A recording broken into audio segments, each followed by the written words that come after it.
Welcome. This is Mike Sauter with the great privilege of speaking with David Cayley, an author of many books, most recently a book, Ivan Illich, An Intellectual Journey. We're going to spend some time this morning talking about this book and talking about a few other things, including this time of COVID. But we might begin by having David introduce himself a little bit. Then I'm going to see how he might tie Illich's thought into Front Porch Republic. But first of all, David, tell us a little bit about yourself. Well, that's a big question. Specifically, I mean, what was my career? Yeah, why don't you say, how about how you first, you're a CBC broadcaster. Yes. Let me describe how I came to know you. Is that following people like... That would be a help. Okay. Yes. Following people like Ivan Illich myself, since I point out this audio cassette version of a CBC broadcast you did on Illich. And even prior to that, I was telling for 25 years in campus ministry, many of the alumni who've gone through Geneseo, the University of Geneseo, south of Rochester, had heard me say that your recordings taken together, a fabulous series on science, the greatest work, I think, bringing Simone Weil's work to the public. So many others, John Milbank, William Kavanaugh, names that many of the people watching this would know. That to look at your interviews and your work with the CBC that are at your blog you'll mention is a college education unto itself. And I mean that, and I've said that so many times that I really believe that. So add to that, David. Well, I'm very flattered, and that was always the thing that pleased me most, probably, was that somehow I acquired graduate students through CBC radio.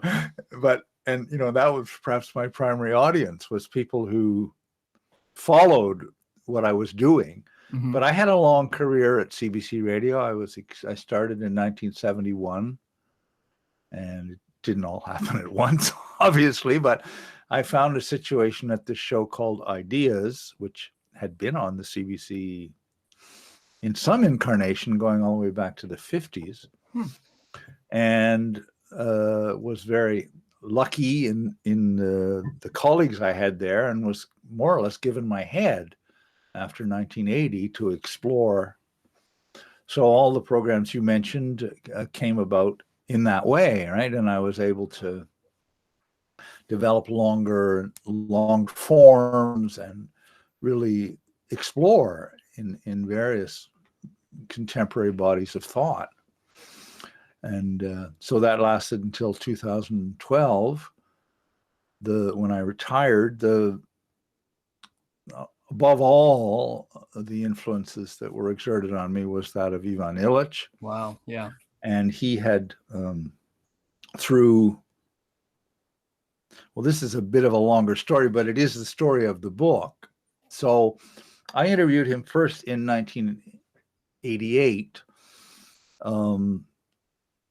That itself was a surprise because we had met at a conference.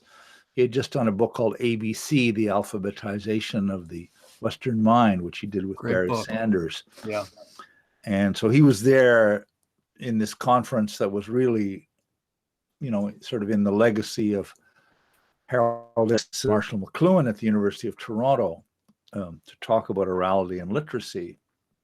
I asked him if he would do an interview, long interview with me. He said, it's out of the question. No, couldn't possibly consider. I just don't do things like that anymore. And so, all right. And then at the end of the conference, he met my family.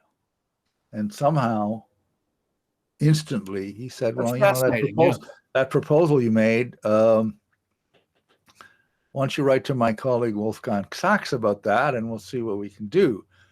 And so the whole decision to, in effect, put himself in my hands seemed to have occurred in that instant. He saw you in the context of your family. Yeah. In that, and that was characteristic of the man. So we did these interviews, for which I laboriously prepared, reading every text. And at the end, he completely surprised me by saying that he felt that Western history could be summed up in the phrase corruptio optimi pessima, Mm. the corruption of the best is the worst, that somehow epitomized the West. And I was staggered. I thought, well, now I find out on the last day that I missed the boat, right? I didn't even know. It's what they call burying the lead. Know what he was thinking, right? Yeah. I made him walk. It actually worked out well, but I made him walk patiently through all these old texts, and now I find out this is really where he is. So happily, we got to know each other after that and became friends. And hey, let me unplug this telephone. Sorry.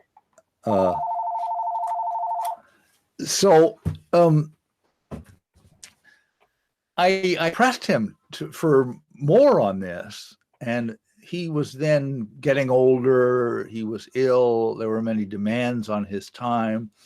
So that book never was written. So finally, in the later 90s, I said, well, what if I come with my microphones and we talk it out? And so that became a second long series of broadcasts, the one you just showed on cassettes. Mm-hmm. There may be people listening who don't know what a cassette is. And your first series were encapsulated in this book. Yeah, that was in that book, exactly. So this was the second one, and it was a brilliant, but just a sketch, as he said himself, right? He called it a research program. To what extent can modernity, as he said at one point, be studied as an extension of church history? Like, how fruitful is this idea that the church, the Western church, the Roman church, is the matrix of the entire civilization, and that you can't really understand it without understanding that.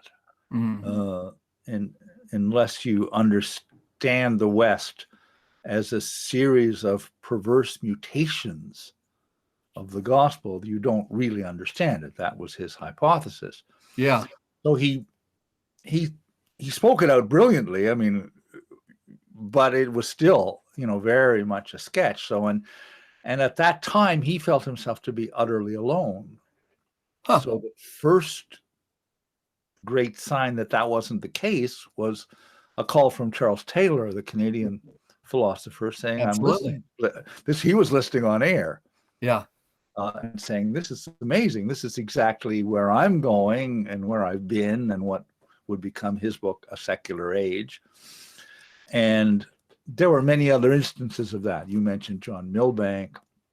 So Charles Taylor agreed to write a preface when I finally published these interviews as a text after Ivan died in 2002. Didn't come out till 2005. This book here. Right. Yep. Mm-hmm. But I'm making a very long story of this. No, it's great. But that was the seed of this book that I've just published. I knew that I would have to come back to this and go through it thoroughly. And so when I retired from the CBC, the chance was there, and that's what I've been doing for the last. Well, we're grateful you did. Years. So that's the story. Yeah, and the book, we'll come to it. In one sense, you could look at it. There's some biographical elements. You call it an unconventional biography, an intellectual journey, but what you offer is a bunch of kind of hinge concepts, hinge ideas that help one navigate the work of Ivan Illich. Is that an okay way to look at it? Yeah, I like it. Yeah. And that being said, as kind of a prelude to some people watching this, we're posting this at Front Porch Republic, that has as a tagline, David, a dedication to place, limits, and liberty. Right. And a presiding spirit might be considered Wendell Berry, who I know you've interviewed and is influential in your own thought. To me, certainly limits. We might start off with that. But also, insofar as this, the notion of place ties into a very seminal idea for Illich called the vernacular, and liberty. He was something of an anarchist, for sure. Make some connections that you think are pertinent. Well, I mean, freedom is the keynote of his thought. Freedom is the essence of Christianity for him. Yeah, it's what is declared in the incarnation is our freedom to love as we will, and where we will. That's the very opening statement of that book, The Rivers North of the Future. So, I mean, this, if I can just make a sidebar here, this is a very tricky issue at the moment, right? Because it appears that freedom is an issue that belongs entirely to the right. And if you believe what you read on the left, not only to the right, but to the demented right, to the wackosphere, as I read in my newspaper not long ago, right? And thought, I wonder if he thinks I belong to it. But so freedom is a tricky issue at the moment, right? You bet. It's hard to think about. But limits are the theme of Illich's work almost from the beginning, systematically, from a book called Tools for Conviviality in 1973, which is in effect a call for a constitution of limits for modern societies. Now, he doesn't use the term constitution, but he uses the term roof sometimes, right? The roof of technological characteristics under which we can live and be happy. Like what is enough is this one of the central questions in his work. And what are the criteria by which you find out what is enough? Yeah, so limits and place. Yes, he began in later works. I mean, he wrote a whole series of institutional critiques.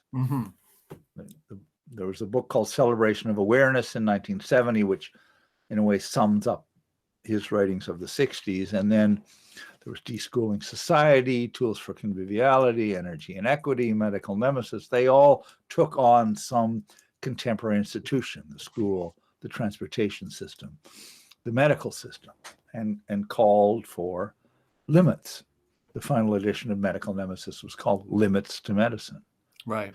And all those books were widely read and much discussed, and he was a great celebrity, but their impact was almost nil in the sense that he had at least written as if he believed that a political majority could be assembled to disestablish education, let's say. How naive. So disestablish is a very interesting term, right? Because he's treating it from the outset as a church requiring disestablishment. So in the next phase of his work, he began to ask himself, these things never happen in this neat fashion that one talks about them, but what is the underlying idea that gives these institutions such a tenacious hold on our imaginations? And he came to the conclusion that the primary idea is scarcity. Yeah. Right? That you can't reach enoughness, as we said before, because you have the idea at the very base of all your thinking is that there cannot be enough. Right. Scarcity is the basic postulate of a modern economy. It's a sin. I think you're right. I mean, that's one that, how do you get people to see that surplus isn't just the reality, but sometimes the problem, And so for Illich, we can go into it a little bit, but saw school as education under the idea that education is a scarce commodity. Yes. And even the word commodity there is kind of problematic. Right. Learning under the assumption of scarcity was his later definition of schooling. Yeah. There isn't going to be enough. So you have to husband it in specialized institutions to make sure you parcel it out fairly and equally, and everybody becomes equally stupefied, according to Ivan. But yeah. And then with medicine, the same thing. How would you describe that? Scarcity. Well, yeah, that's evident to all eyes. People may evaluate it differently, but in Ontario, we're not quite at 50%, but well over 40% of our provincial budget goes to healthcare. That's not enough, David, until it's 100%, 110%. But it isn't enough. There's not enough of anything. There's Right. waiting lists. There's wrong. We don't have, right. So, I mean, medicine absolutely epitomizes scarcity. There will never be enough medical services. I don't think. I don't see how there could be, right? Because there's always new ones being invented, and So let's jump into like a few things here. You had mentioned that that you, who from your reading, you grew up a classic kind of 60s leftist, and and that are getting painted. You can talk about Illich and use Illich's thought to talk about other things, and you're painted into a corner. But Illich, he saw that, and in one sense, Front Porch Republic kind of sees themselves as trying to work in the same terrain, as not being bogged down in those categories that are just dead. But one way, I think, you, having worked with Illich, you said that he had various vectors for kind of opening that up. He could get quite specific, using technology as a vector, and even another one. Can you say a little bit more about that? Yeah, that's one of his most important essays for me. I mean, it had a big influence on me. But I mean, I had this, in my back pocket from the beginning. I discovered Illich in the late 60s. So in a certain way, I always had him on board. But this essay, which I think was first published in 1980, in Shadow Work, but it's called 3 Dimensions of Public Choice, 3 Dimensions of Public Option, and it went through various versions. Pardon me. And he says there that the left-right map is essentially about ownership or about state versus market, right? It tells you one thing about a public undertaking. Does the market or does the state predominate in how it's organized? So he says there are at least 2 other dimensions that you need to take account of to even begin to have a map or a chart, a graph, a grid. One is technology choice, right? So hard, soft, if you like, right? Manageable, not manageable, big, small, right? But then his third axis, borrowing terms from his friend Erich Fromm, is having to being.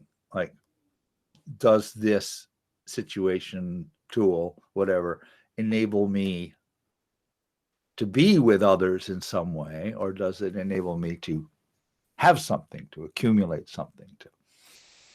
And so he claims that if you combine those other 2 axes with the left-right axis, which is pertinent still, you would begin to have a reasonable idea of what you're doing, right? Yeah. So behind that is this idea of what he tried to name vernacular, right? An old word mainly used for languages or architecture.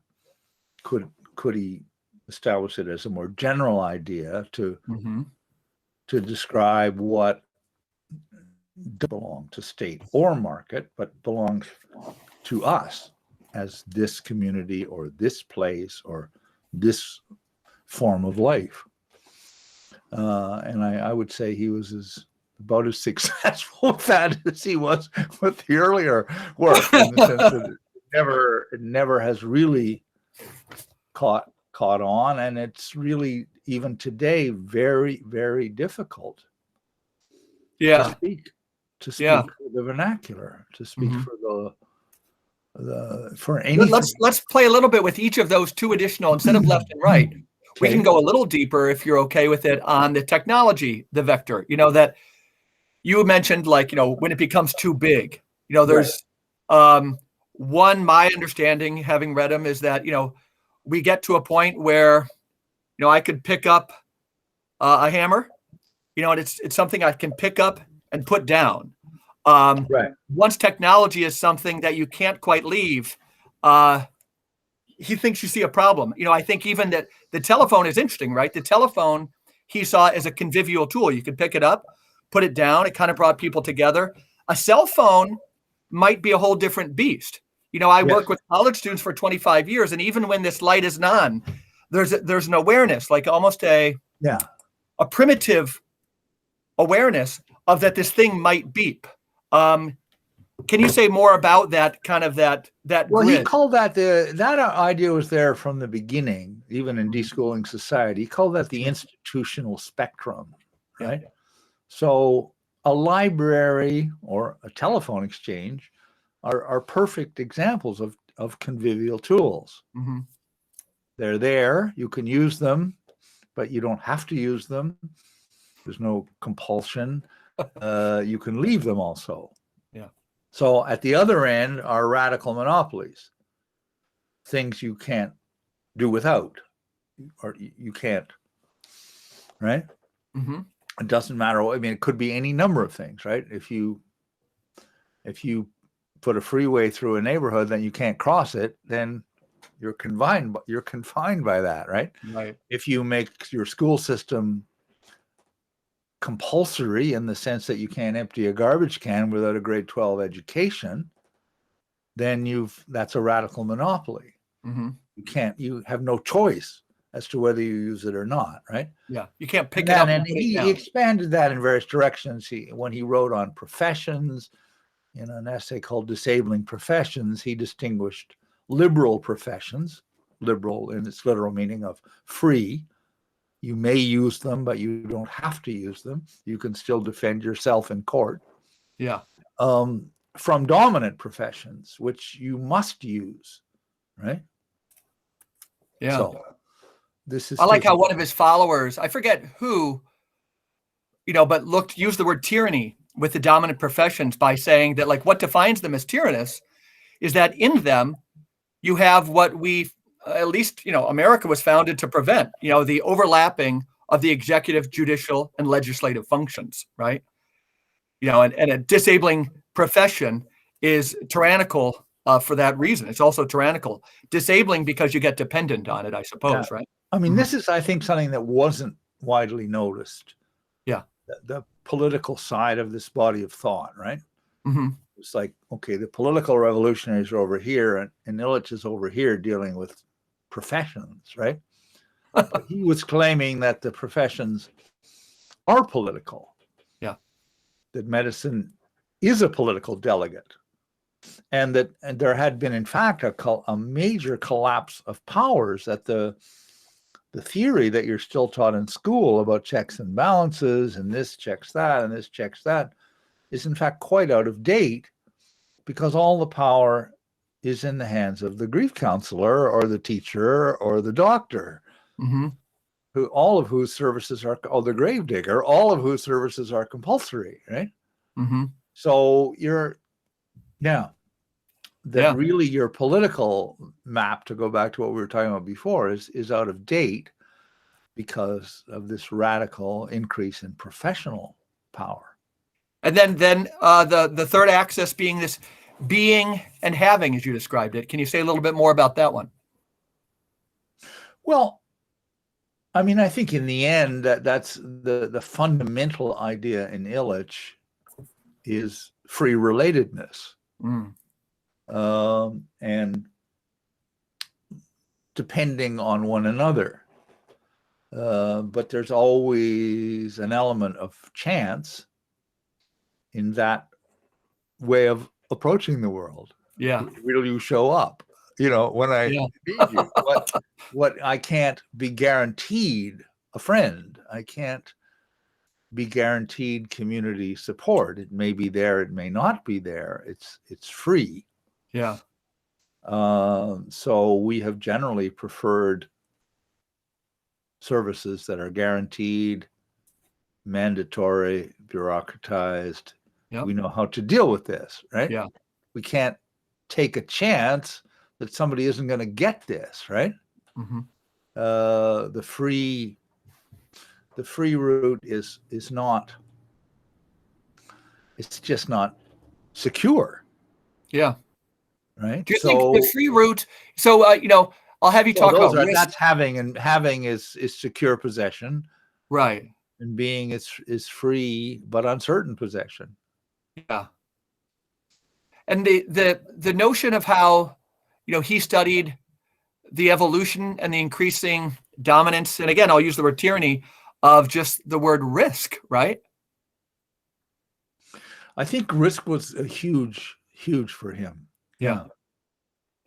He knew a woman called Celia Samirsky who was studying the genetic counseling that's required. You don't have to take the advice, but you have to have the counseling in Germany if you're pregnant. And so all pregnant women must be acquainted with the risks that they face.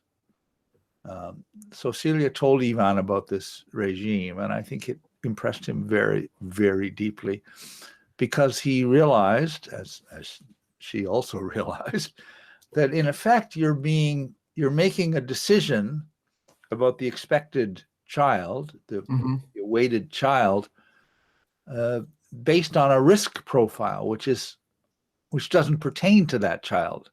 It pertains to the class to which you've been assigned. You have people like you have the following chance of having the following things, but then you are required to make a decision. You must decide, right? You must be acquainted with the risks. That's law in the state, and you must decide. So even if you have the baby, you've decided, right? But what do you actually know? Well, what you know is entirely hypothetical. You know some general abstract things about the class you belong to. So he thought that in a way was the quintessence of disembodiment. Yeah. That you're no longer in this situation, right? Now, most people listening to me will understand that that's another kind of risk. If you don't get the genetic counseling, then you might have a disabled child. Sure. And so he was willing to live in that kind of world. Yeah. How about this, David? Because we're talking about, especially, we'll get to it, but in the last year, an engineered, risk-averse, fearful society has seemed to grow exponentially. I tend to think that reintroducing people to that world of creativity, spontaneity, friendship, keyword, surprise, risk, is something of an acquired taste. It might be a good time. I mentioned to you in just the one email we had shared back and forth about what we might talk about, is I'm going to risk showing 3 minutes of an interview from 1972 that he conducted with Jean Domenach. Am I saying that name right? Jean-Marie Domenach. Okay, I didn't say it right even closely. And here we get a sense for the man, and I think his own freedom, Illich comes across about 3 minutes talking about hope and indeed even the end of the world. So I'm going to try and call that up. Let's see. Shouldn't be too difficult. These things not being my forte, but it is going to work. Here we go. All right. Un profil de ce que nous considérons, dans certaines dimensions, suffisant pour nous Prométhée, l'homme du travail et de la révolte contre les dieux, continue de vivre avec nous. Mais l'autre, Épiméthée, on n'en parle plus. Tu crois qu'il est encore vivant? Il est la figure mythologique oubliée dans l'Occident. C'est l'homme qui reste avec Pandore, qui a fermé son amphore avant que l'espérance pouvait échapper. C'est l'homme qui reste avec l'autre. Et Épiméthée, c'est l'homme qui a inventé l'espoir, qui a inventé la planification, la création du monde pour l'homme, lorsque Épiméthée reste avec l'autre dans le monde. Et je crois que le vrai problème aujourd'hui, c'est celui de récupérer une signification profondément humaniste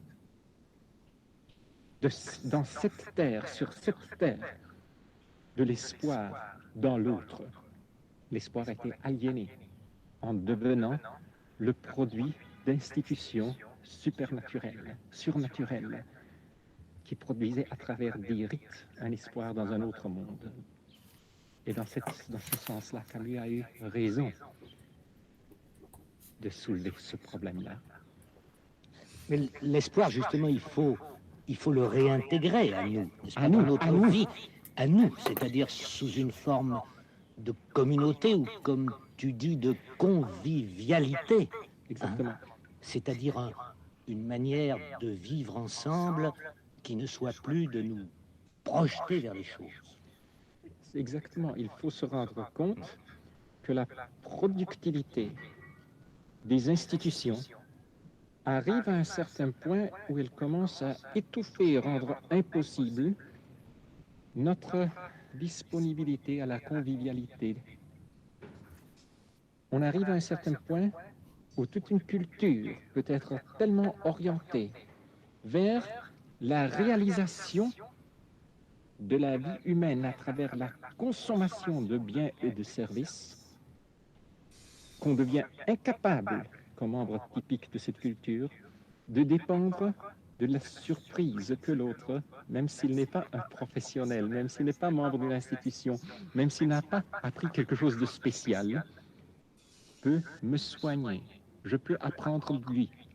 Il faut opposer l'espérance récupérée à l'espoir dans le sens de l'anglais expectation, rising expectation.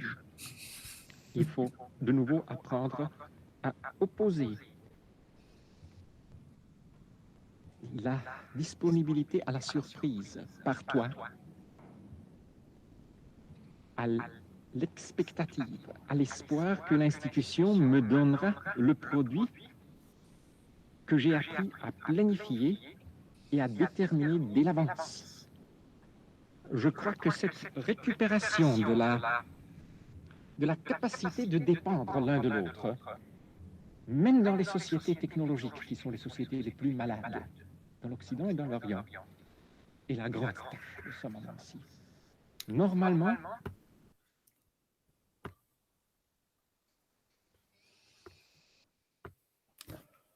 Were you able to see that, David? Yeah, I saw it. Great. And I've seen it before. Yeah. Me too. Pretty poignant, I think, considering where our conversation was. What jumped out at you? Well, I mean, that interview is important to me, but maybe not exactly for the reason you brought it in here. Right? There's the whole business of Pandora, the statue, who is a descendant of Gaia, the original, the first, the mother of the gods. And so there's a statement in that interview in which he says that unless we can return, it is related because obviously he's denouncing planning, right? And expectation linked to planning. I think if I could say a little preface, to understand Illich, I think you have to understand him always in a context of contradiction or complementarity, right? That there is not, right, yeah. That this man who evidently has flown to Paris on an airplane to talk to Jean-Marie Dominac is talking as if he'd be happier as a caveman. Is he? Is that what he's doing? Yeah. Well, not exactly, right? Uh-huh. He's always talking about a balance, a lost balance, right? And so I think that that's a context. But in this case, he speaks of the dream of the earth, right? Yeah. And that unless we have that capacity to be in the dream of the earth, then we become captives of planning, right? Of our own executive designs. So we are blinded to what others might be for us. Yeah. So that's what he's always saying. Yeah. And my experience with that part of Illich, and again, he seemed so alive when he was talking about that. I use the phrase acquired taste. We almost have to feel our way into it. You know, we have to think about experiences in our own life where maybe somebody that we would have written off at first, all of a sudden shines through to us and is our gateway to where we need to be. But in an increasingly, you know, isolated world, something like a treadmill, you know, masks are a real thing, but also symbolic. You know, it's almost, it could seem so foreign to us. And that part you mentioned, David, about the beginning of the interview, a snip that I tried to take from that was going to be too long and possibly too confusing, but about Pandora, but it wonderful. Do you want to say a little bit about that? Well, this is a very long story. Again, all my stories are long, I guess, because one of the hinges of Illich's career was a book called Gender. Yep. I was going to jump into gender, so this is the right time. Okay. All right. So he published this in 1982.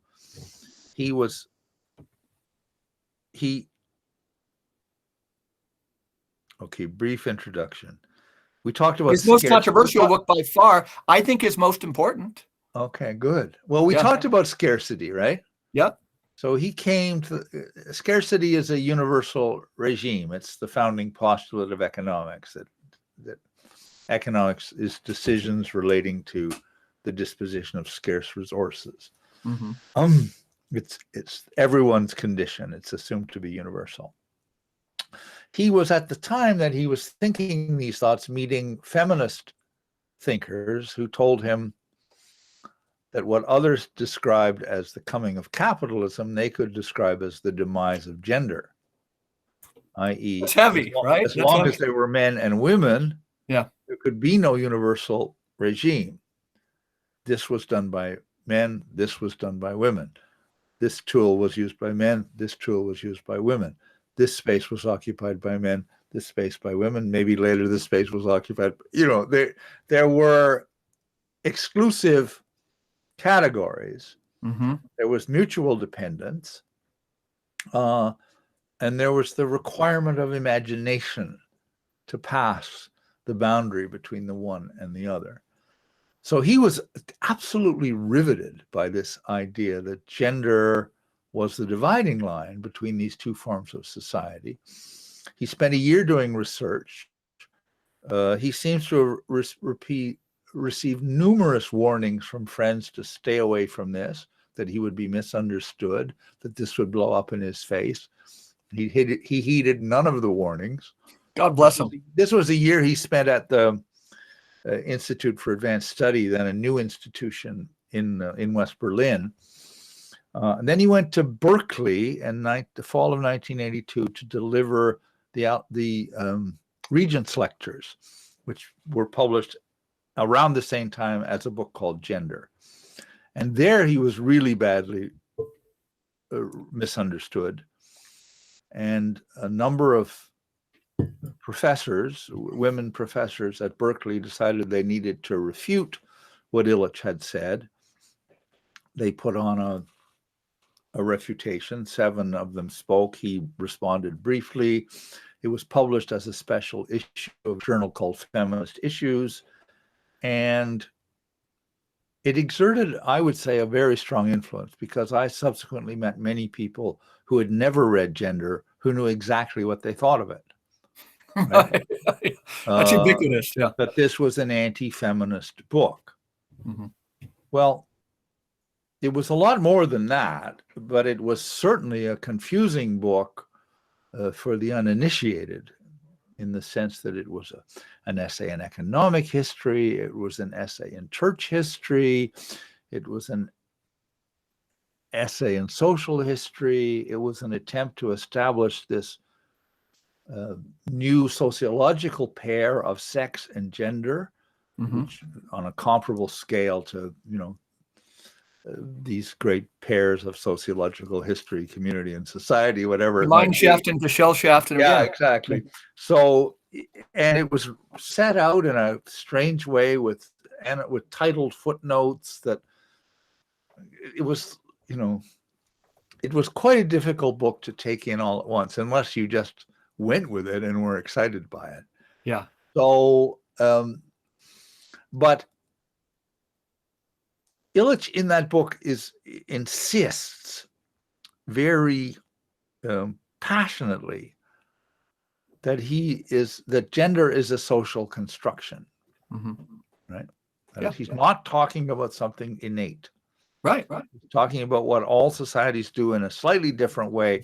They incarnate a symbolic duality, but this has nothing to do with what we innately are as biological men or women. I think he overwrote that point, perhaps defensively. So I was very interested in this kind of goddess worshipping side of Illich that you see in the interview with Dominac when he stands in front of the statue of Pandora, who is a descendant of Gaia in mythological history, and speaks about her dream as what we have to live in, right? Then I think you see the side of the Mariolater, as he called himself, a term Catholics use for people who reverence. I could have written your whole review of your book in that theme. I love the fact that your piece on the goddess was in the middle, and I considered it something like finding the Song of Songs in the middle of the Bible. I really did. Oh, that's so nice. Anyway, one is grateful for reading. So these things are done alone, as you know, right? Right. So I'm glad you found that. Yeah. But anyway, I left that up in the air, but I think there are both sides. There are both sides of Ivan. Yeah. There's the argument of gender. A man I've worked with, a priest who spent time over in Rome, he told me it's such a memorable little phrase, but it made me think of the book Gender and the Argument. And even like the history of creativity in our time. But he said his favorite professor over at the North American College in Rome said, no civilization has survived 3 generations of co-education. And I love the rhythm of that statement. But no civilization has survived 3 generations of co-education. And what it says to me, which we see in the church so much, I work at a monastery, is that, the duality between the genders, no matter how it's fashioned, this wonderful dance of the genders. And I think he uses that metaphor, which is not limited to, women staying at home and men being out in the, but what he calls the dance of gender. That has been the engine for creativity in the West, the greatest engine, bar none. Take that away, and what we would call creativity gets perverted into, cleverness, more of the same. How many Avengers movies are they going to come out with?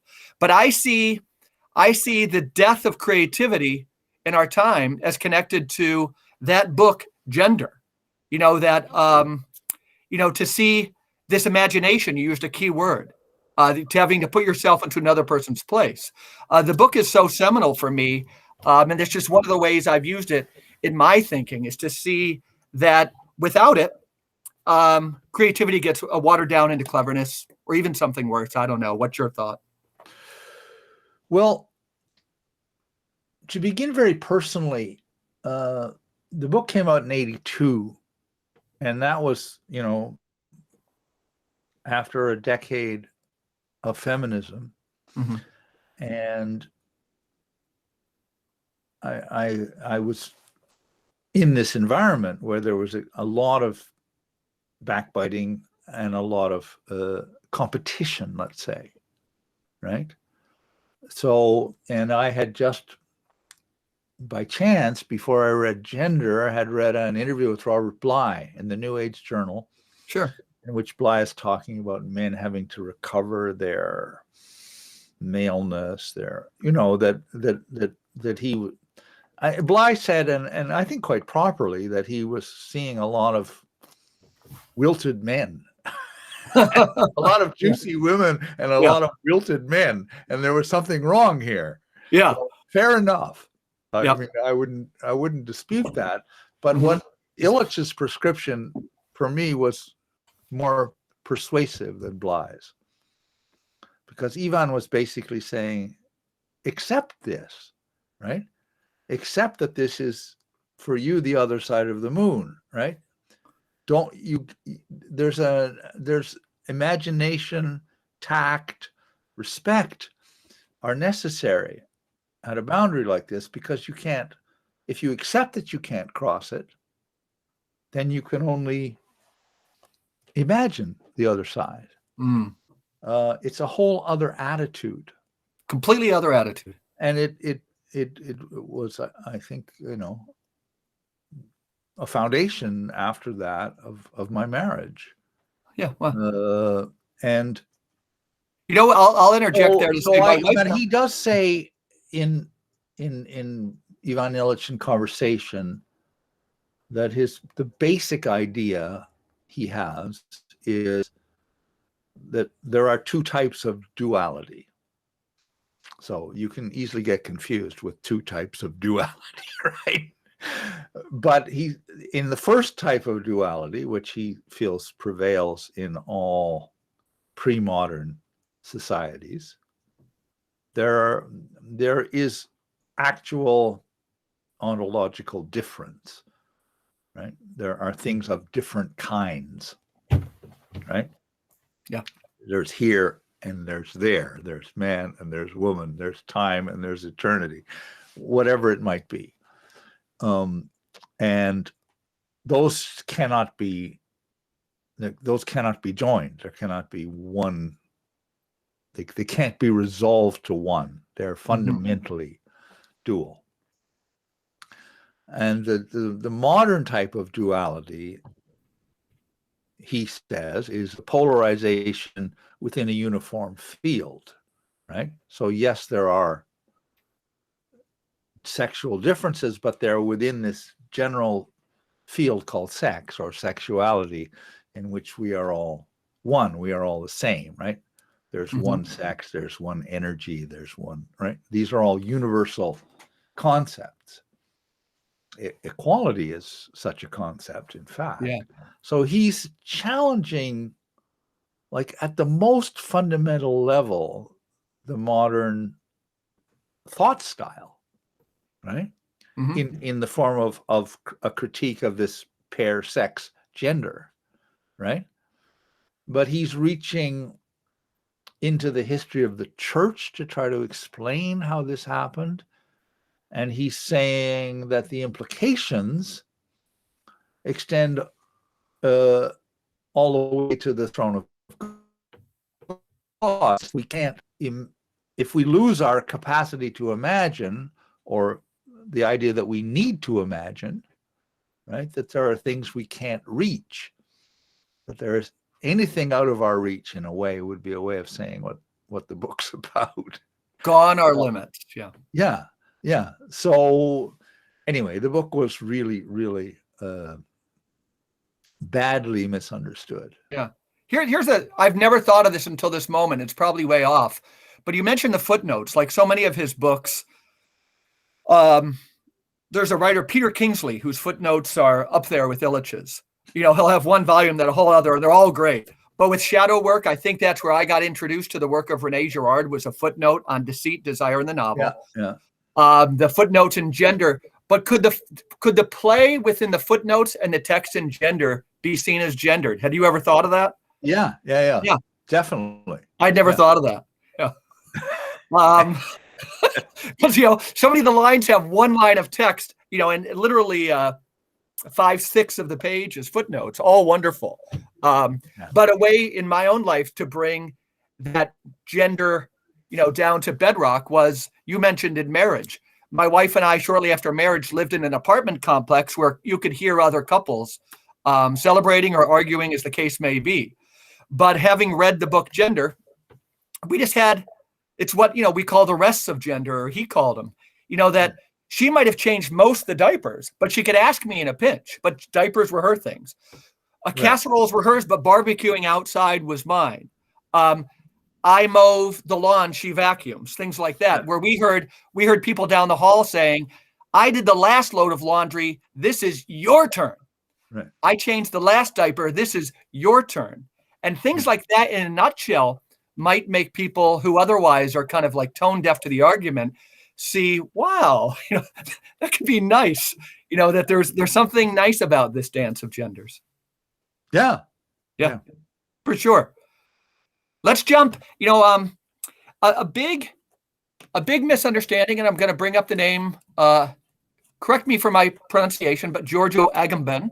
Yeah. And he's relevant because it seems like it hasn't been in reprints too much, or people haven't read it. But in your book, you mentioned that he's written a preface or a foreword to an Italian translation of Gender. Yes. This seminal modern European thinker, alive today in our time, wrote along with you and a gentleman, in my opinion, Charles Eisenstein, who've written some of the best things on COVID. Agamben, he had a similar experience in talking about in Notre Dame Cathedral. He once had an experience where he was trying to describe some things that would be like Illich's way of thinking, and being told by the Bishop of Paris, I just don't understand what you're saying. Illich, in your book, you tell the story that towards the end of his career, Mayor Jerry Brown, the Jerry Brown we all know, invited the bishop of that diocese out in California, and Illich tried to make himself heard on this issue. I believe it was of life, which I want to talk about, describing how the corruption of the worst becomes the corruption of the best becomes the worst, as it applies to things like life and death.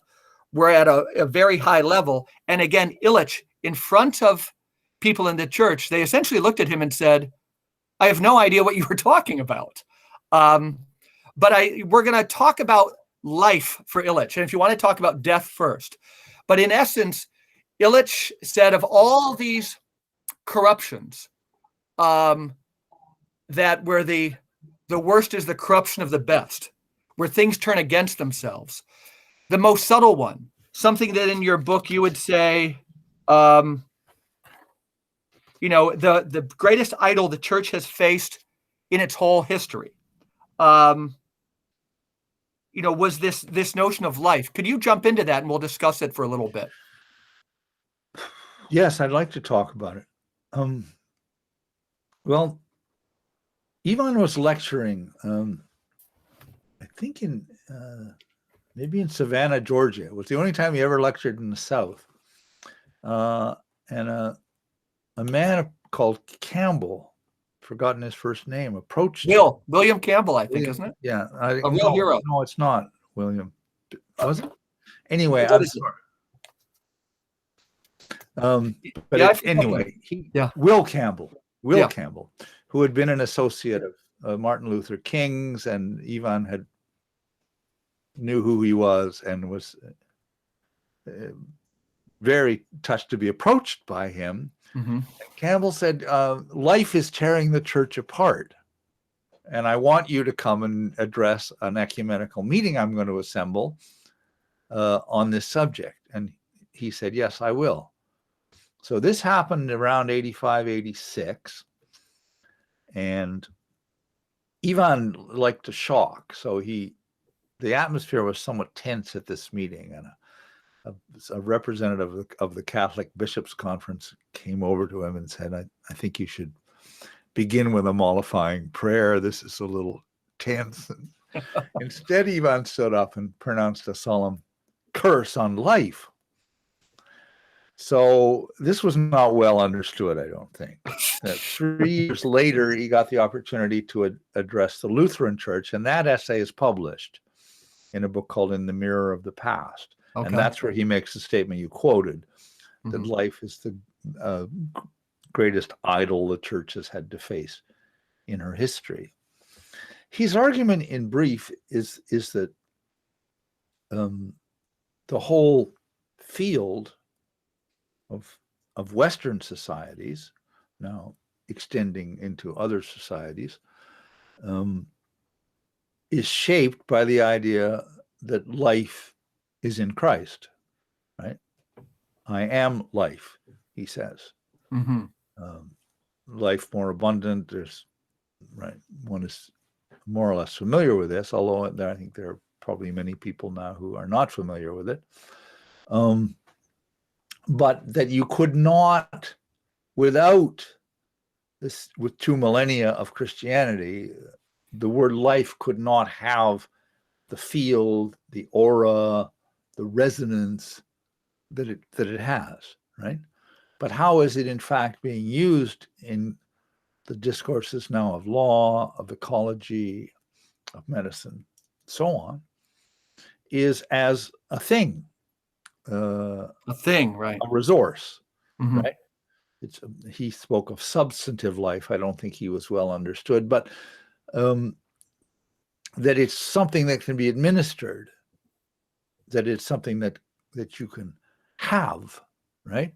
And indeed, in the United States, you have the concept of wrongful life. There are 4 states, I believe, in which you can bring a suit against your parents or whoever, or their insurance company, for wrongful life. Mm. So again, it's conceived as a possession. Now this creates a strange thing where you've got something that you reverence and control at the same time. I don't know, you could start thinking about this in terms of the history of religions, but in this case, reverence and control at the same time. What you worship is also what you administer, right? Yeah. It doesn't offend many ears to hear that this or that person or institution is going to save the planet or save life on Earth, or right. And indeed, saving lives is a very common expression, and this is what we've been doing for the last year, is saving lives, seemingly. And so you've got this strange contrast of what you administer and what you reverence. And he understands that as a perversion of Christianity, something that you can't really understand unless you're willing to look at the history of the idea. Mm-hmm. But also as a massive temptation for Christian churches to join the general worship of life, and therefore the general conflation of spiritual life with bio life. Mm-hmm. Right? So you lose a crucial distinction, right? Jesus says he who would gain his life must lose his life, right? So that's an extreme statement, but it shows that 2 different kinds of life are involved. You can't gain your life by losing your life unless there's more than one kind of life at issue here. So that's a bit of a and to get at it even in a different way. No, and you say it, and I understand it, and it's as you know, it's not like an intellectual thing. But for example, you're going to play the role of Ivan Illich, and I'm going to give you an experience from my own life. I take students from college to the March for Life in Washington, D.C. We're in the National Shrine. They bring a screen into the National Shrine at a service before the March for Life, and they show this image taken of a baby in utero. Wow. And the cardinal at that time says, "This is life." And those of us, in the pews, we're kind of like, an audience in a crowd. We're like, yeah. Why does Illich have a problem with that, David?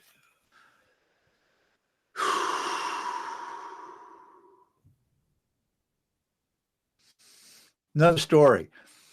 He went to the home of some graduate students in the State College, Pennsylvania, where he was teaching, and noticed on the fridge 2 images, one of the blue planet floating in space with its mantle of clouds, and one of a fertilized zygote, a pink fertilized egg in utero. And when he showed an interest, the students said, these are our gateways, doorways, they said. These are our doorways to the understanding of life. So Ivan said that he was very taken by that expression and pondered it and realized that that's how Mircea Eliade a historian of religions who Ivan read, was defines a sacrum, a sacred place, the Kaaba, whatever it is, where you have access to the beyond, right? Mm-hmm. But these graduate students didn't have access to a beyond through these doorways. The doorways only led into more of the same. These were scientific facts. So again, you have duality, as we talked before with gender, suppressed. The real duality, the deep duality, is suppressed in favor of a sign that's just a sign of more of the same. Wow. I don't know if that answers your question. No, it helps. It helps because I think, this isn't one that has to be get at by various angles. Life is ours, right? Mm-hmm. Above all, life is our responsibility, is it not? Who disagrees with that? And if it's our responsibility, then it has no transcendent dimension for us that could conceivably ever gain a hearing, right? It's if we don't save this situation, who's going to save it for us, right? Mm-hmm. So really fundamentally, the question of God or of otherness or of is posed, right? Yeah. You confirm with me or disagree, but the specialness, the, in one sense, elusiveness, the preciousness of this, life would be equated to, in the video or when we were talking before about this notion of being surprised, right? There's a similar, to me, there's a similar musical register that when he's talking about, the other person, being open to that person, that, and this life, when we try and manage and control these exchanges, we're doing a similar thing. Am I barking up the right tree with that? Well, to me, you are, because the whole point about otherness or duality is that there is something out of my reach. Yeah. Something inherently out of my reach. Something I can only wait for. Right? Mm-hmm. Something that might or might not be given to me, but I cannot. There's no way I can go and get it. This is such a foreign way of speaking now. As we're talking about this, it's common sense to me, but having worked with young adults for 25 years, we barely have ears to hear it anymore. That's how apocalyptic this is. Yeah, well, I think that's what he thought, that people were going deaf, if you use the image of hearing, right? Because a very crucial word for him was obedience. Which he used in a very particular adaptation of a very old idea in Christian tradition, but he defined obedience as attentive listening.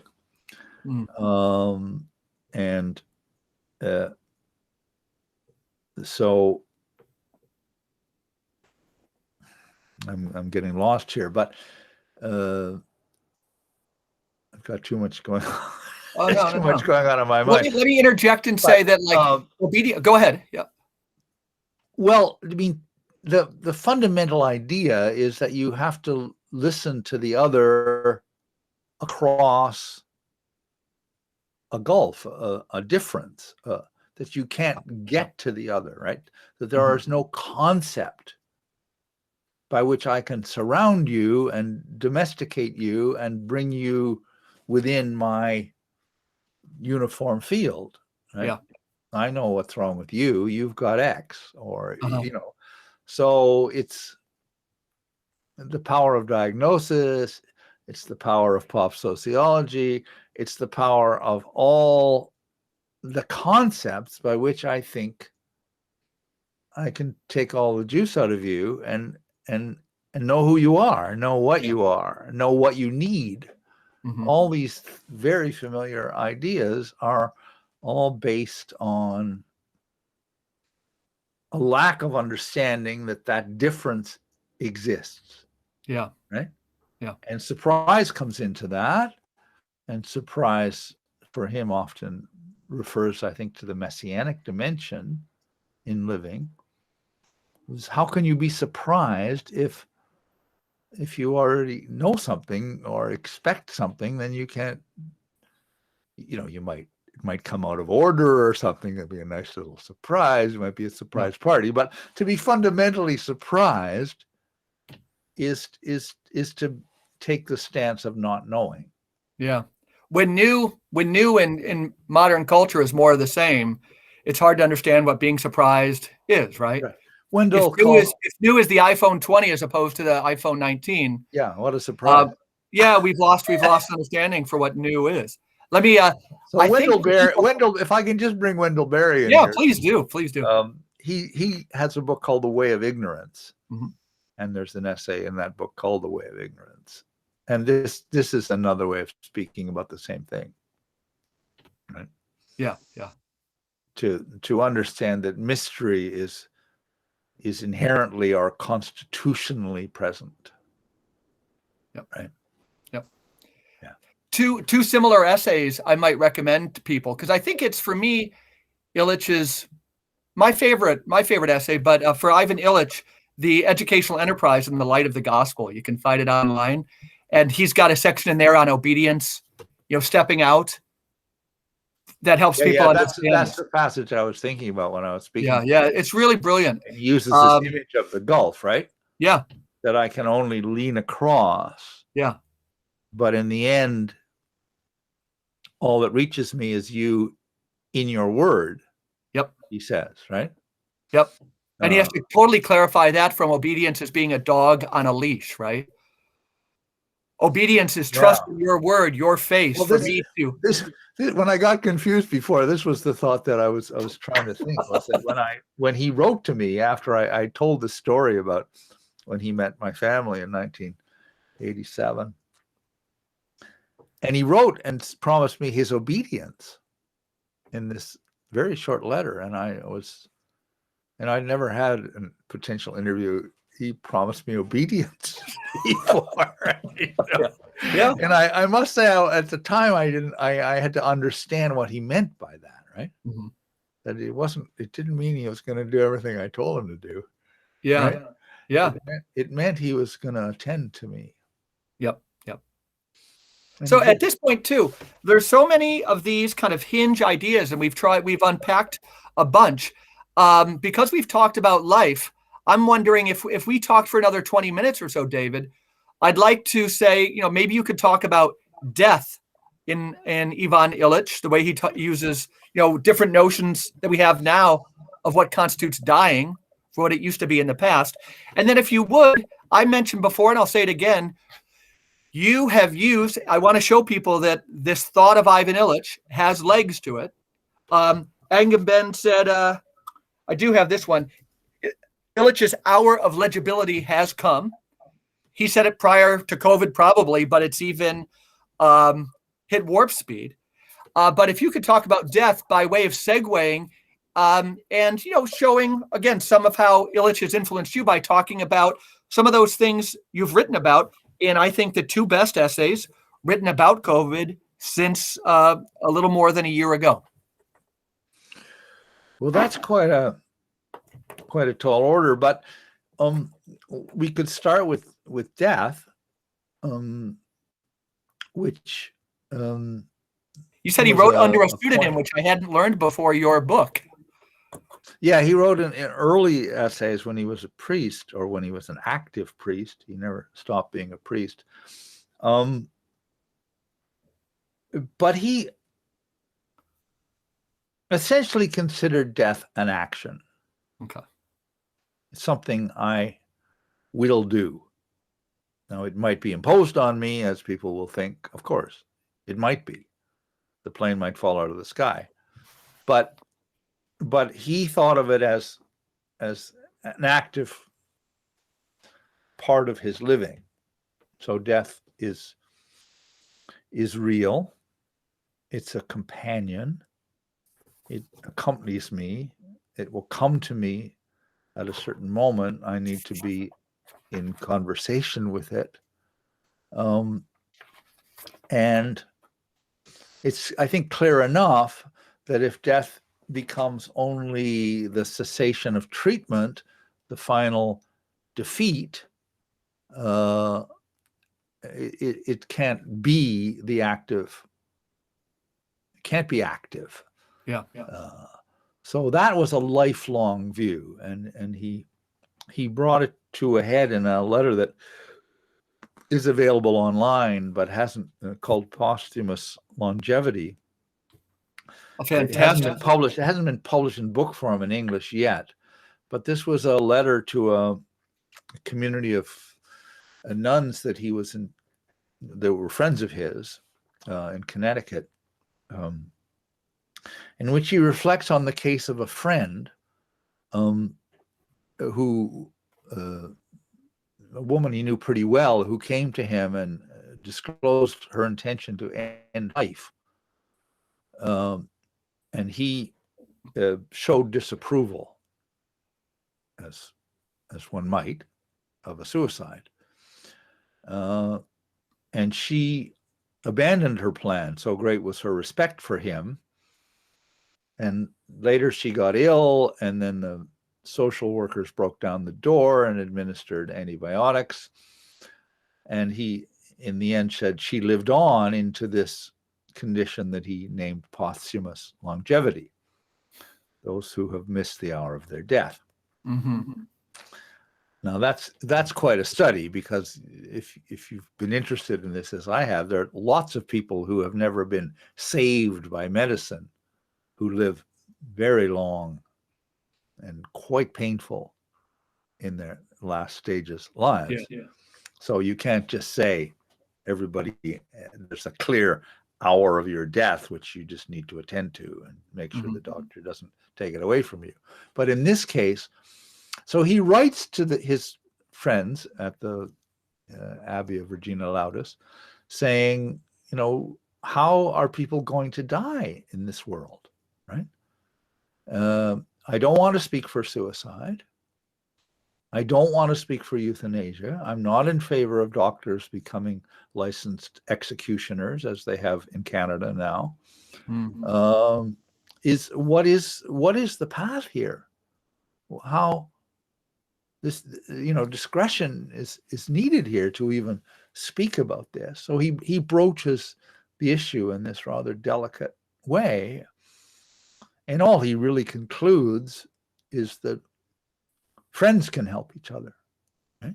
Friends again, yeah. Friends again. I mean, all he can really say is that in the end, we can help each other. We can help each other to die, if that's what's required. But he doesn't want to speak against church teaching on suicide. Yeah. And he doesn't certainly want to move into this total medicalization that we're in Canada now, where the doctor is the executioner at a time of my choosing. So it's a very, very difficult subject. Yeah. To deal with discreetly. I've noticed, I think very hard to talk about with many people. It would be it helps people understand that whether it was in his book, In the Vineyard of the Text, or another place. But I know he makes the case throughout his writings that, we take our images for the self in the course of history from different things we might say out there. So for so many years, it was the book, right? And when he, this wonderful theme he has in his writings on the criminalization of sin, we saw ourselves for many years as a book in which we could read off our inner self. And with the new metaphor as ourselves as a computer, two things happen. One is kind of a flattening out of the self. We could be on or off like a computer, but he also said, like a computer, we see ourselves as shutting down at the end of life. The computer shuts down. And so two things I can validate from my experience in ministry. One is that, yes, young people see themselves as computers. I have inputs and outputs. I guess I enjoy using a fork and a knife and having a meal with friends, but I can also scramble it all up and get my nutrients and keep myself going. And the other one in ministry was the number of elderly people who do feel they missed their hour of death, right? They were basically flatlining, brought back. And I'm picturing some faces of wonderful friends I've known who would look at me through a car as they're getting driven to an appointment 2 months after they'd flatlined, saying, Mike, I shouldn't be here anymore. So, that's where the rubber meets the road on this stuff. It's very real. Yeah. So we've had a year of saving lives. Yeah. Where there's no consideration, essentially, about the whole issue, right? Who was ready to die, right? Who died alone in distress without comfort or companionship, right? I mean, it's been a terrible. It's really been something awful, I think, and very few have spoken about it. Agamben, you mentioned, the Italian philosopher, is one. There are others, of course, but very few have dared to say that there's anything more important than keeping people alive as long as possible, and that any failure to do so is culpable and may involve an element of moral sadism, right? That that people like me are promoting a death cult. I mean, I don't know. It's very. You do look like the typical. Your smiles and everything, your sense of joy and levity, that does earmark you as a death cult leader. But that's right. That's just to draw you in. Yeah. That's right. So yeah, I mean, I think it's been a terrible year in that respect, right? I just can't face this idea that people are left to die alone, right? Yep. Devastating. And it's not worth risking a disease to make sure that doesn't happen. That we just don't do that. That's not. It's just Wouldn't that a nice touchstone to bring some sanity? We don't do that. Now, what other things have to fall because we don't do that? Yeah. Let me read a line from your second blog that I think might be a good touchstone for you to kind of say a little bit more about this past year. You say in the blog that if somebody went to your blog right now, it's the top one, Pandemic, I forget the title, Pandemic Reflections, December. You're originally written in April. Yeah, it's called Pandemic Revelations. You say in there, my argument was that societies like Canada had for a long time been practicing. We'd already turned the concepts on which our pandemic policies have been founded into common sense. These concepts include risk, safety, proactive management, science as a mighty oracle speaking in a single authoritative voice, and above all, life as a quantum to be preserved at all costs. End quote. So a couple of those, life, risk a little bit, but a lot of those are Illich and others. But feel free to take that wherever you want to. But I would hope you would touch on a little bit of, kind of science incorporated too, because I think you're very eloquent on that. And we know Illich hits that theme in many places. Well, Illich wrote in 1973 that to recover our wits and to begin to re-inhabit the earth in some way that could conceivably last would involve getting over what he calls the delusion about science. And the delusion about science is essentially that science is not, it's a special kind of knowledge. It stands outside of everything else and dictates to us. We must follow the science, right? And there's been such a huge panic about this for such a long time about, people are they losing their trust in science? Are they losing their trust in journalism? Or are they losing their trust in this, right? As if, the herd of sheep is wandering all over the place without trust in these institutions. And that's the big worry, right?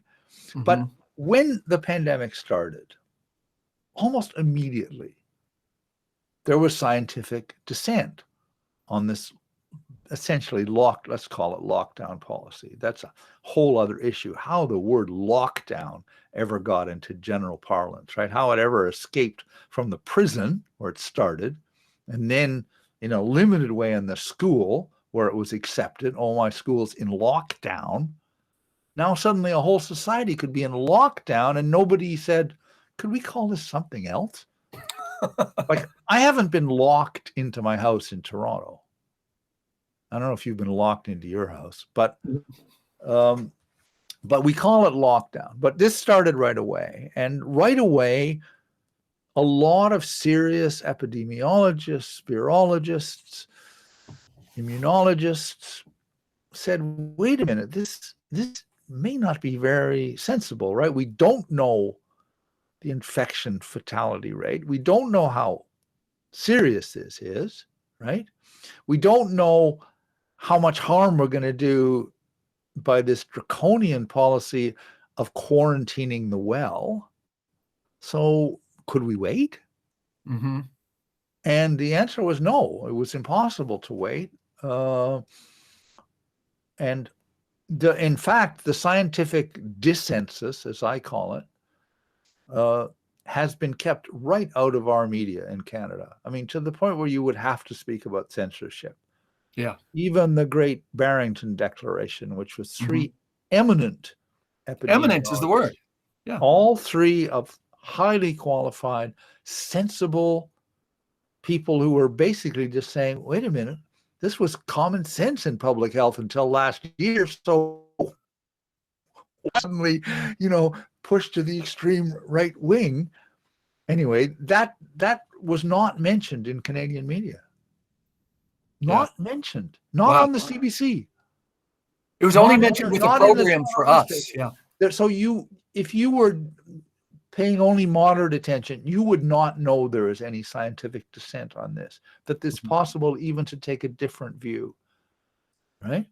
Yep. So you've got this situation where you're doing massive documentable harms, right? Mm-hmm. Livelihoods, shutting people in where they're going crazy, resuming their addictions, beating each other up, whatever they're doing, right? Obviously, you're putting a huge stress on your whole society, and you're doing that to save lives, but you don't actually know whether you're saving lives because your information isn't very solid. You're using a test never designed as a diagnostic test to tell you the number of cases, right? And you're using death measures which may or may not be accurate because the whole question of whether you die with COVID or of COVID is unclarified in many jurisdictions. So you don't common sense speaking, right? You don't really know. Yep. So you're in the dark, right? And yet you've got this nearly totalitarian regime in place. So my question is, how can you get that? And my answer is, you have to have been practicing for a long time. Right? Mm. You have to sort of have the mental habits that will fit this new scenario, right? Yep. That you'll somehow be relieved to be walking around in a mask.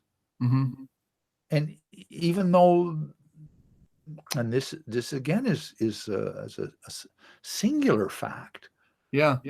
People, if they want to, can know that there are no randomized controlled trials, which are generally taken as the gold standard in science, showing benefit from masks. Right. There are various other kinds of observational studies that hint at maybe a minor effect. The only randomized trial done during the pandemic was done in Denmark, and it showed no statistically significant difference between those who wore the mask and those who didn't. That's science, right? Mm-hmm. But if you are anti-mask now, You're a pariah. you're part of what's called the whack. I told you this before, the wackosphere. I was very impressed by this expression in my newspaper, and that's strange. Yeah. It's strange that you would think you were following science when there is no science. Mm-hmm. So yeah, that's quite a predicament to be in, right? Yeah. Your article does such a great job with. This is not benefit. This is in the long run not a good situation for the sciences. Agreed. You know, as they in their actuality, to have a population that's convinced that they're following science when there is no science. That's not a good understanding to have of science. No, I can only laugh. It's a think true case. I can only laugh or else we'd be crying, right? About what's kind of taken place. Right. And so the political polarization means that basically you do what the other team doesn't do, right? Yeah. I mean, you had the great that appear to misfortune resemble what Donald Trump had said, right? Which is, I was just going to say that. The cure shouldn't be worse than the disease, Donald Trump said. Yeah, I was just going to say that to you. Yeah, I said it too. So did Hippocrates. But you know, people again and again pointed out to me, you're saying the same thing as Donald Trump. Okay, I'm sorry. Yeah. We're not friends. But you know, even Donald Trump says something that's true now and then. Yeah. And you know, a stopped clock is right twice a day. This is not how you should be judging whether something is true. Yeah. I also liked it when he said whether your enemy what your enemy thinks should not be your criterion of truth. Right. So mm-hmm. It's crazy. Your essay does so well, showing the history, the microcosmic history of how, the whole scheme of things, something relatively new, by and large beneficial. You and I both agree, vaccines. You could have a good vaccine, you could have one that's less good.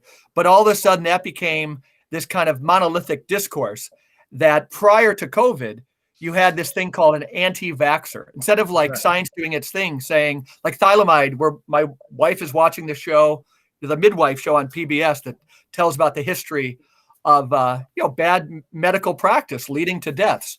But such have we been co-opted that we now have a term anti-vaxxer that you said was there. And so all of a sudden it could be deployed. And it was an anti-masker. And again, chilling to read about for sure. Yeah. Well, I mean, I think these masks are just sinister. Yeah. I really do. There's several great quotes in the book really, about the human face too, right? You can't make people afraid of each other with impunity. No. It's too serious. Mm-hmm. It's too serious. They won't stop being afraid of each other on command. Yeah. Right? No, right. It's like the virtualization, right? It won't stop afterwards, right? Yeah, I mean, we know again in the college age, you have young men who only know women through online when you talk about the virtualization. And what happens is the real face-to-face encounter is that much more threatening. We go to prefer the darkness, right? We go to prefer the darkness. And it's apocalyptic. That's a key chapter in your book too, the term apocalypse, as well as the term antichrist, right? When that precious freedom turns totalitarian, where we're in the realm of talking about antichrist. How about we close joyously with you waxing on the antichrist poetically for a few minutes? Oh God. Thank you. Well, Ivan was in the same pickle, right? Yeah. He didn't want to talk about antichrist. I mean, I looked this up and found a book called How to Tell If Your Boyfriend is the Antichrist. So it's either kitsch, right? Like that. The term is around as a kind of kitsch expression. Mm-hmm. It's really not around I mean, Bernard McGinn did a study of the legend of the Antichrist, Mm-hmm. in which he says that basically, I mean, it's so, I mean, if people knew history, they would know how huge a concept it was Mm-hmm. in church history up to, the 17th century.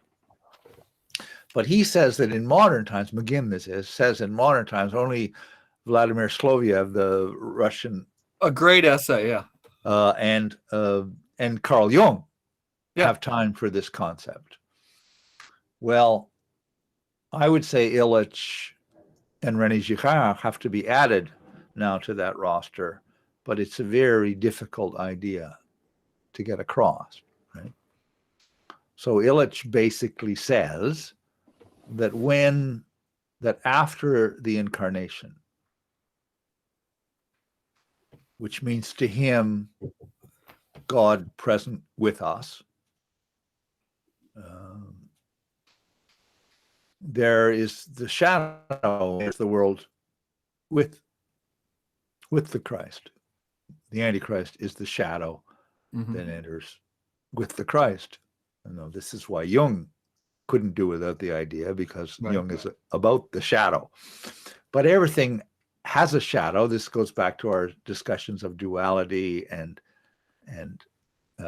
complementarity. Sure. So there will be a shadow. Whatever casts light casts a shadow. And Illich claimed, I think on fairly scant textual evidence, that in the New Testament you can see that the prophets that existed in the first Christian communities were intended to discern the presence of Antichrist.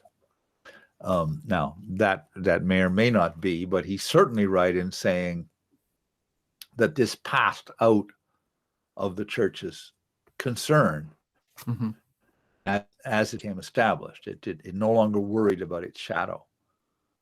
It always extended its influence, right? Never thinking of the shadow. So the Antichrist is essentially the shadow of Christ. Yeah. Um, I'm appreciative for that, and we'll kind of wind up with some of those reflections, because if people, and I'm glad I showed a little bit of a snippet, or we did, of Illich too, because David Cayley, your whole bearing is so joyous, right? That, and I hope I don't come across as a Debbie Downer, but in order to talking about things like apocalypse, the perversion of life, Antichrist, hopefully with people read your book, the best single introduction to Ivan Illich, bar none, that they can see that, the flip side of this is an increased awareness. It's been my own experience in reading him, and an increased awareness for the surprise, for the presence of the other, the gift. I can't think of another author who has refined my own sensibilities in that regard as much as Ivan Illich. Closing words from you. Well, Apocalypse, which is the name of one of the culminating chapters, I begin with two completely contradictory statements from Ivan. One is, he says, I've always refrained from discussing the apocalypse, and not very far distance in time is a statement to me where he says, I can only describe our times as apocalyptic. That's great. And okay, both those statements make perfect sense to me, right?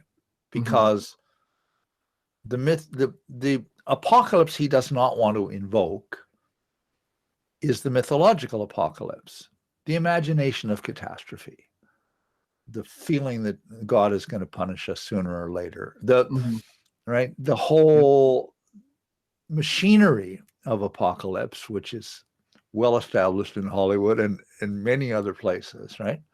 Where we like to scare ourselves to death. But apocalypse has another meaning, which is revelation. Mhm. That's the literal meaning of the Greek word. And his basic understanding of Western history is, I think, that the revelation, the process of revelation is negative.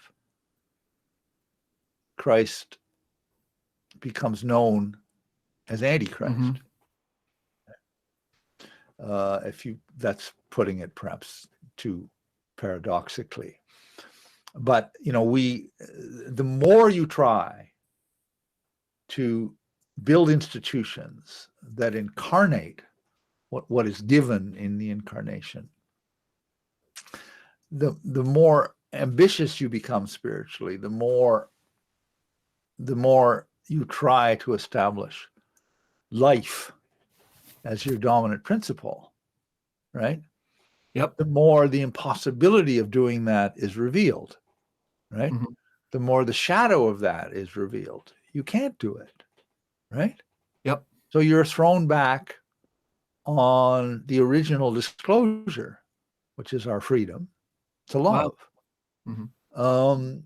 So that's the optimistic side of it. That's the view of a man who always felt that, that the gospel was incarnated in our being together. Yeah. It wasn't anything. It was the existence of a community. And so he was not about the end times, right? Right. The end times are a very, very confusing figure now, right? Because we think that we are in the end times, but I don't think we are. I think the things may end, certainly. Mhm. Other things will begin, right? Amen. The earth is not ending, and many of us are not ending. Certainly manufacturing some kind of major hell, it looks like, but even that isn't an ending, right? Right. So anyway, I think this just needs a lot of talk and thought and discernment, this theme of Yeah. apocalypse. Well, And I think Illich is helpful. Yeah, as are you, David Cayley. And I can imagine, not to be too programmatic, but your book is easily broken down into chapters, each of which could be used for discussion. Let's hope this book brings people face to face around a table discussing these things. And I think that would be well within your wishes. And we can presume within the wishes of the reason for the season that we're talking about today, which is Ivan Illich. Would you agree? Yes, Yes. I do. All right. Well, thanks again. I'm going to stop recording here. All right. Yep. Okay. Bless you, Mike. Thank you.